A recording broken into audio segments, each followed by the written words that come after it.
Hello everyone, I hope you're all keeping well. So, comedic YouTuber Count Dankula was found guilty today at Airdrie Sheriff Court of a charge under the Communications Act for posting a joke video on YouTube. He is due to be sentenced in April for this. This is a victimless crime, by the way. He taught his girlfriend's dog to do a Nazi salute, and the video was titled, "Mate, your dog's a Nazi," and it racked up more than 3 million views. Fellow comedian Ricky Gervais tweeted the following. He said, "If you don't believe in a person's right to say things that you might find grossly offensive, then you don't believe in freedom of speech." Now, Gervais had previously discussed the case with David Baddiel, the Jewish comedian who also defended Dankula. Right? Now, it's important to note once more that not one single person actually made a complaint to Police Scotland about this video. They, in fact, took it upon themselves to arrest and prosecute Dankula. The state decided to do this, and the apparatus of the state. How long will it be before the crew of Monty Python are also found guilty for similarly dubious reasons? Or perhaps Mel Brooks will be next for his skit in The Producers that was titled "Springtime for Hitler." You see, all of these folks are actually and were actually making fun of the Nazis. But that apparently is no longer allowed. Very, very strange time that we're living in Britain right now. The question has to be asked: have we as a society become so cowardly that we seek to extinguish the flame that burns brightly in our fellow man? Now, the first link in the chain is forged when speech is censored, thoughts are forbidden, and freedom is, in fact, denied. And those who would bind us in these ways are well disguised as virtuous. This is the cloak that they wear. They pretend, rather, to be virtuous. Has to be said, I've never met a good person who wasn't at least a little bit dangerous or edgy. And I've certainly never met an evil person who didn't think they were actually a saint. You see, I've spent much of my working life studying all variants of real extremism and violence and trying to neuter those effects. And I'll tell you something. You can't de-radicalize people by censoring and silencing anyone.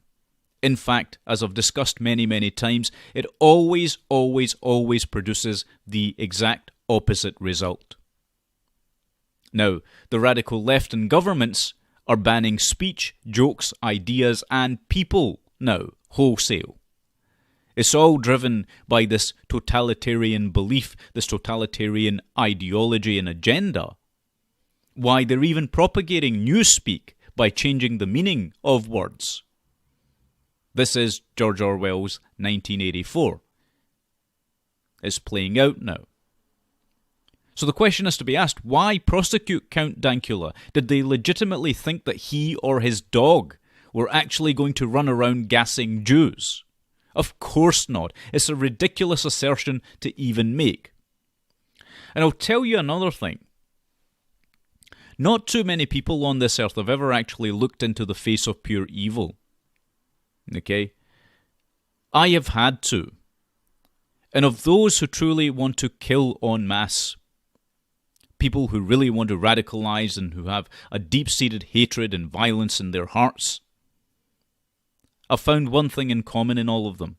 They kill, or they want to kill, to prove their superiority, whether intellectually or otherwise. Because there's something in them, within them, that rejoices in draining the life force out of another human being. Now, a comedian like Count Dankula quite obviously does not fit this bill. The court and the judge did not remotely look at the context of the video. They didn't really properly analyze the title and what was meant by it, or the fact that it was quite humorous, to be honest with you, right? So, this is the stage that we are at now. And isn't it funny that those who openly radicalize, those who openly incite racial hatred, and in fact do call for violence against the British people and the British state are rarely, if ever, actually made to feel the full force of the law.